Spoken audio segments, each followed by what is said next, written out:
Well, good morning, good afternoon, good evening, everybody, and welcome back to another episode of Midgard Golf. And we're out here today still at the Isleta Golf Club in Albuquerque, New Mexico, attached to the Isleta Hotel and Casino. And what a grand day it's been so far, and I promise will continue to be for this back nine. So awesome out here. And yeah, once again, my best round on camera yet. So some stellar golf I was able to put together for this round for you here today. So I'm very excited to bring it to you. And if you're liking this content, please do us a favor and throw us a like and subscribe. You know we would love to see you back watching some more content on the channel and checking out some of the other content that we've put up over the last 4 years. So anyway, and if you didn't know, if you're watching this back nine for some reason as the first video you've visited on Midgard Golf here, every 100 subscribers we give away a branded Bills Midgard Golf hat, which is extremely rare since I do not sell them. There's only two ways to get a hat, and that's to either win one of those giveaways or be featured on the channel. So yeah, an exceptionally difficult hat to get indeed. And then at 1,000 subscribers, we're going to up the ante to either a shirt or jacket or vest or something like that. And then at 10,000, we're going to start giving away golf bags. And those are going to be like Vessel or Cradle or, Ghost Golf, something like that. We haven't decided yet. But anyway, so smash that subscribe button. And I'll keep giving away more stuff. So to this 10th hole here in the first hole of the Mesa 9 here that I'm playing as my back nine. So just a beautiful and kind of daunting par 4 here. Playing for me at the whites at 430 yards and tipping out at 500 yards. So quite the par 4 indeed. And the second handicap on this here 9. So yeah, that's something. So when you see the handicaps here, because there's 27 holes on this venue here, I don't know how they relate to one another, like Arroyo, which is the front 9, to Mesa, so it's just the handicap for this 9. So anyway, a little bit of a dog leg left here, kind of a swooping dog leg left, and one bunker to worry about over there off to the right, and that's about it. Kind of a narrow fairway there, and you can definitely drive all the way through the fairway off to the right side, so be leery of that. If you've got a nice pretty high draw in the bag, that's definitely the preferred shot shape on this hole, for sure. And a lot of bumpiness in the fairway too. Very undulating hole this is, no doubt. Once you're making your way to the green, fairly inviting green, and sort of an amphitheater effect all the way around there. Well, kind of to the back and to the left, kind of tapers off to the right a little bit.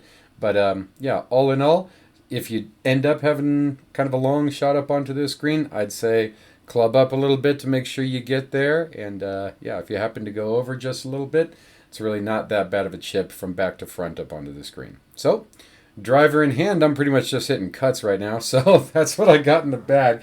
I'm taking that left line and I'm going to just float one out there, try to have it be a nice gentle cut and put it out there somewhere in play. So let's give it a rip and see what we can do.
All right, ladies and gents, and here we are heading off to the 11th hole, and the second hole of the Mesa 9 here.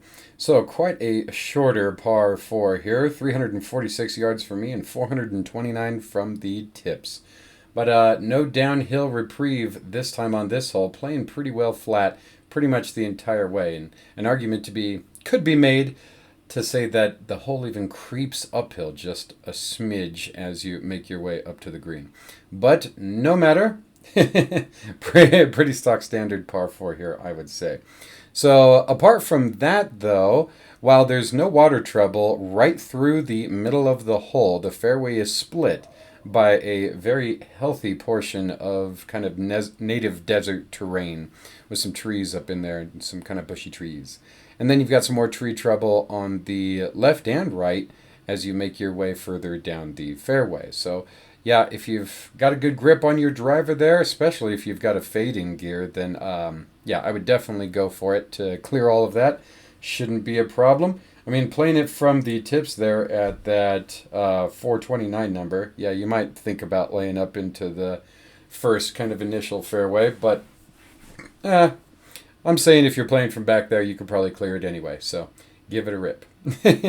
Anyway, after that, so the bunker trouble. You've got one bunker kind of short right before the native stuff that I just mentioned, and then as you make your way to the green, you're going to have a bunker just short right of the green, and another one a little further short still off to the left with an additional tree to clear if you happen to challenge that bunker over there off to the left.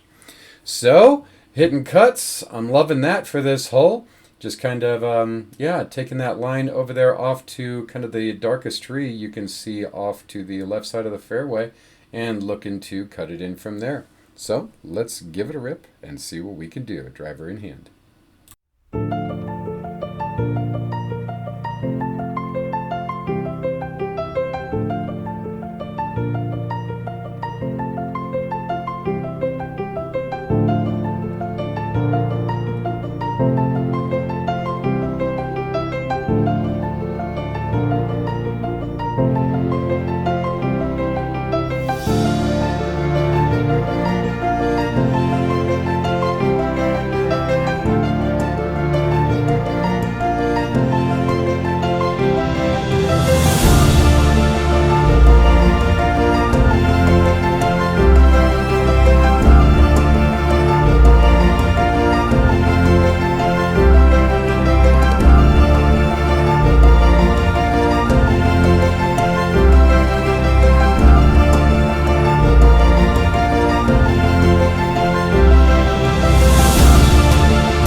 All right, ladies and gents, and here we are off to the 12th hole and the third hole of this Mesa 9 here. So, yeah, it's kind of similar to the last hole, really, but this time pretty well just straightforward so far as the hole is shaped there. Straight shot. But, yeah, apart from that, and again, bunker trouble on the right, but that's not until you get up near the greenside bunker off to the right there. No bunker trouble off to the left. But, yeah, and then right through the middle of the hole, again, is some native desert terrain that you definitely don't want to end up in either. So pretty close to the previous hole here. If you're playing from the back two tee boxes, then the lake that's off to my left here will be forced carry for you. So, but it'll be, you know, kind of partial forced carry there off to still kind of the left side of your shot. So you should be A-okay. So, yeah, I mean, that's pretty much it. So, straightforward hole, driver in hand. I'm just going to try to smoke one down there, clear this desert terrain again, and see if I can't give myself a close one to get up on this green. And playing for me again at 339 yards and tipping out at 403. So let's give it a rip and see what we can do.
All right, ladies and gents, and here we are heading off to the 13th hole and the 4th hole of the Mesa 9 here. Just another par 3 for us. Beautiful little par 3. Playing for me at 169 yards and tipping out at 210 yards. And pretty flat, so not a whole lot of elevation challenge here, or reprieve. So, yeah, apart from that, no water trouble to deal with. Just a couple of, well, I should say a trio of fairly sizable bunkers there that are covering pretty much the entire front of the green, and then one kind of off to the right of the green. But if you happen to miss left, then you might find yourself, well, left and short, you might find yourself with a little bit of fairway lie. So, yeah, that's probably the good side miss. But with that pin right in the middle of the green today, of course, I'm not thinking that. I'm thinking put it up on that stick. So that's what I'm going to try to do. So I have the 8-iron in hand for this shot. Yeah, because obviously I don't want to end up short in any of those bunkers. So give myself a little extra club just to make sure I make that yardage. And yeah, that's about it. So let's give it a rip and see what we can do.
All right, ladies and gents, and here we are heading off to the 14th hole and the 5th hole of the Mesa 9 here.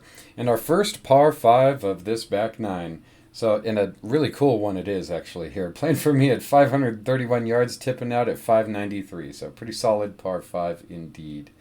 But yeah, so dog leg right is what we're dealing with here. So that's great news for me, hitting cuts. So that's nice. But yeah, for bunker trouble right off the rip here, you've got a quite the sizable bunker, kind of short right just as the fairway sort of begins, and then a nice little tiny bunker there off to the left. But what the left lacks in bunker trouble, it makes up for in tree trouble. So if you happen to miss over there off to the left, while you have a better chance of avoiding the bunker trouble, you might be in contention with some wood over there, some lumber. to shoot through. So anyway, take heed of that.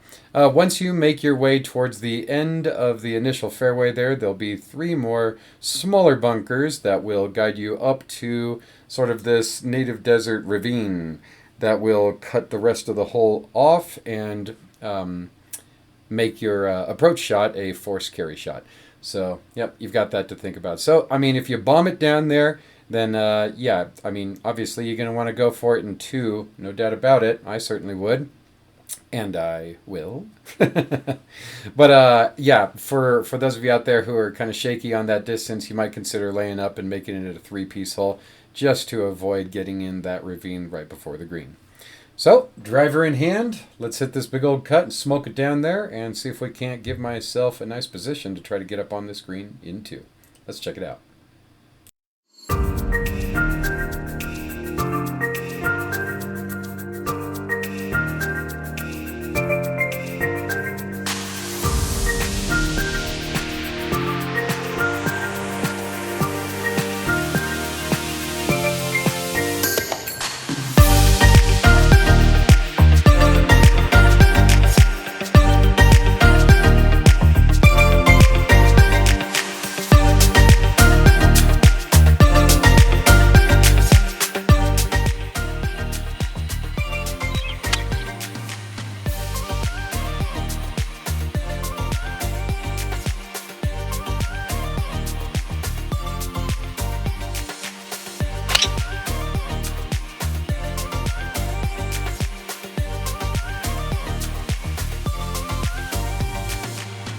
Be really good. I don't know.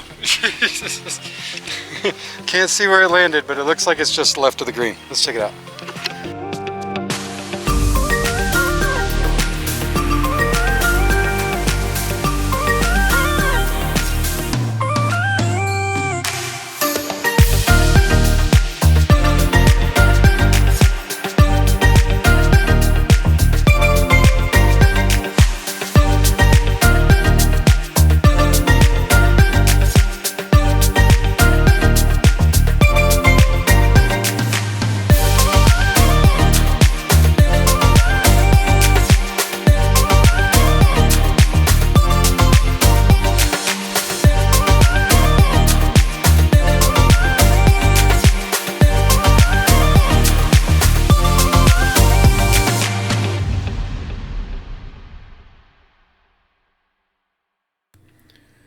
All right, ladies and gents, and here we are heading off to the 15th hole and the 6th hole of the Mesa 9 here. So, yeah, our second and final par 3 of the day here. Kind of neat out there, right? 3-5-3 configuration right in the middle of the 9. Pretty neat. So anyway, yeah, this par 3, I'd say, you know, a little bit more challenging than the last, even though it's playing slightly shorter. The last one was 169. For me, this one is 165. But it tips out at 212, so just barely longer than the last. However, I would dare say that the green complex on this hole is quite a bit more challenging than the last there. A much more slender green from back to front, so you definitely got to keep your yardage tighter on this hole than the last par 3 there. Apart from that, you've got one giant bunker there off to the left, and then dead center of the green, is what I would say. And behind it is another little pot bunker to catch your ball if you happen to fly one. So, with that green tucked over there off to the right for me here today, that's about as much of a sucker pin as I could possibly ask for on this hole, but of course I'm going for it anyway. So, yeah, I've got, let's see, I've actually got the 9-iron in hand this time, and I'm just going to try to smoke it up there as far as I can push a 9-iron, and yeah, get it all the way to that back pin position, because, yeah, 165 to the middle, that's about right on the number for my 9-iron, but yeah, I'm thinking if I can crush it a little bit, as this is a little downwind and a little bit downhill, then I should be able to get hole high. So let's give it a rip and see what we can do.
All right, ladies and gents, and here we are heading off to the 16th hole. Made it to the stretch. And the 7th hole, of course, for this Mesa 9 here.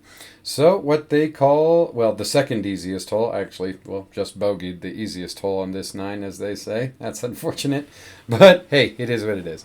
This one, second easiest, number 8 handicap on this 9, and yeah, I tend to agree with that. One of the few holes on this course where you actually have adjacent fairway over there off to the left. So you can miss for a country mile to the left and you'll be just A-OK. So that's quite nice, I should say.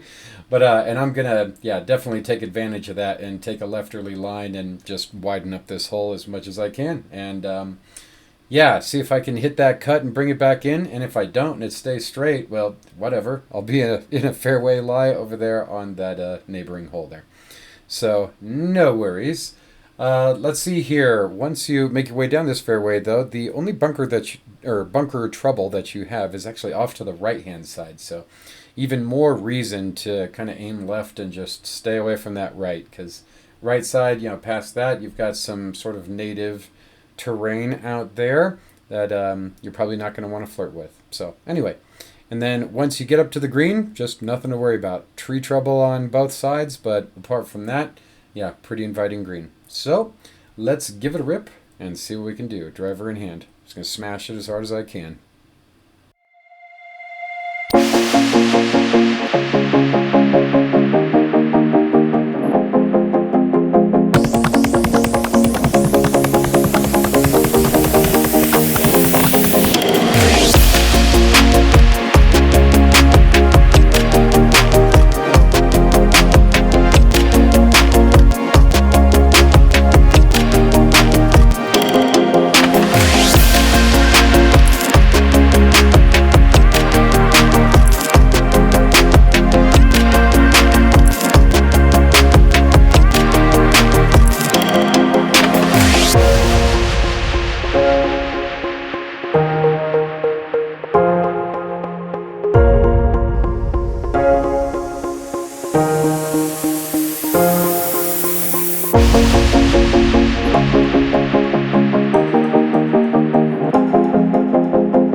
All right, ladies and gents, and here we are heading off to the 17th hole, and of course the 8th hole of this Mesa 9 here, and our final par 5 of the day, and the longest par 5 of the day. Whole lot of the days on this hole here. Playing for me at 557 yards and tipping out at 635 yards. So very healthy par 5 indeed, and it's not like it's very downhill either. It's pretty flat basically the whole way. So yeah, you don't get that to kind of shorten the hole up a bit either. It's just a long one. Just a tough par 5 here. So anyway, and apart from that, it's it kind of veers off to the right from the tee box position that I'm playing. If you were playing from the back 2 tee boxes, however, it turns it into a much straighter hole. However, much longer hole. So you've got that. But from my position here, it's kind of a dog leg right, or at least it kind of feels that way off the tee box, but then after that, it's going to straighten out pretty well. So far as treachery goes, you've got that lake over there, kind of short in the fairway and off to the left, and then lateral with that off to the right side of the fairway, you've got yourself a nice sizable bunker. So my advice, try to pound one past all of that stuff and just take it out of play. So you should be able to from whatever tee box you're opting for relative to your skill level. After that, you've got some green grass rough off to the left that would otherwise feed you into the previous hole there, the number 7.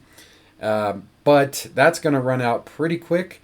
and feed you into some native kind of nasty tree and very tall grass and kind of a lush deserty sort of fescue terrain. Anyway, yeah, bad stuff. So you definitely don't want to end up in that. That's for sure.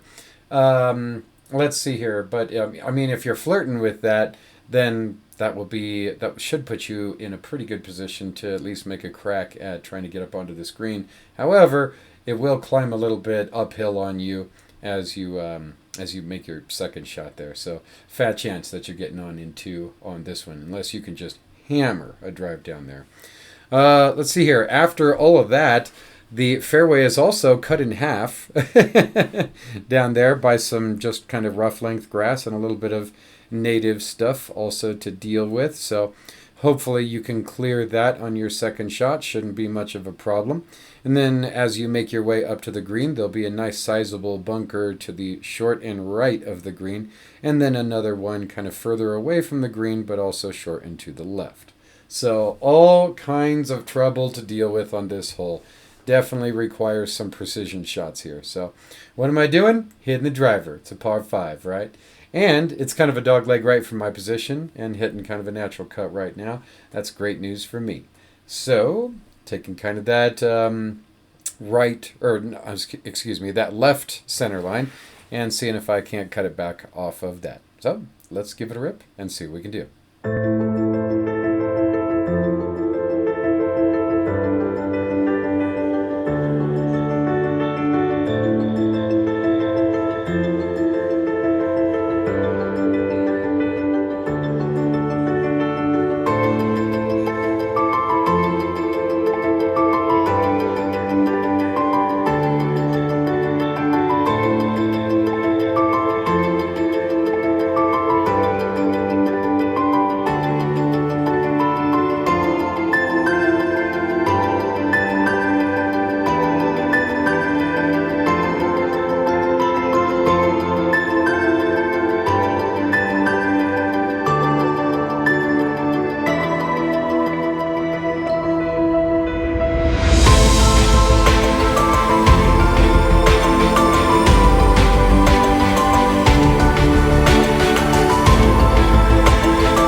All right, ladies and gents, and here we are heading off to the 8th hole, and of course the 9th hole of this Mesa 9 here at the Isleta Golf Club in Albuquerque, New Mexico. So just to take a second to thank you guys so much again for watching another episode of Midgard Golf with us. And again, if you're enjoying this content, then do us a solid and throw us a like and smash that subscribe button. And we hope to see you back soon. Got some really great content coming your way. The next course I'm going to hang up is exceptionally beautiful, that's for sure, and kicked my butt pretty royally. But anyway, that's for next week. So for this final hole here, I mean, really cool hole on this course here. Great closer in my opinion. I mean, looking out at this hole, one of the more undulating holes on the course, that's for sure, and a whole lot of blind stuff. Well, kind of a blind tee shot. Just for everything that you're looking at out there. Even though it's relatively a flat hole, it's just like the way that the hole rolls, you can't really see what's really going on up there. So let me tell you.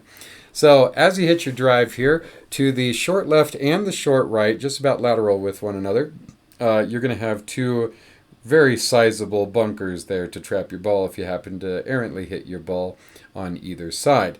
However, yeah, for the distance there, you ought to be able to clear both of those and hopefully take them out of play. However, if you do, as the hole's a bit of a dog leg left here, there's another bunker much further down that's definitely in play for big hitters out there for sure. Yeah, off to the left side of the kind of lateral portion of the fairway that'll take you on home the rest of the way to the green. Once you are at that green or approaching it, there will also be another little bunker there off to the left side of the green as well. So, and kind of a crazy green it is too. Kind of this squiggly sort of, low right to high left sort of green. And that bunker is positioned kind of in just before that kind of high left portion of it. So anyway, yeah, that's what we're working with here. So yeah, driver in hand. I'm just going to try to smash it down there. Standing on the tee box, it looks like a kind of an inviting hole to me, but most of that trouble is kind of blind to you, especially with how large the trouble is so far as the bunkers and stuff. So anyway, take heed to that, but no worries. It's no doubt been an excellent and fun day for you out on this course, so enjoy this last hole, and yeah, have yourself a great day. Until next time.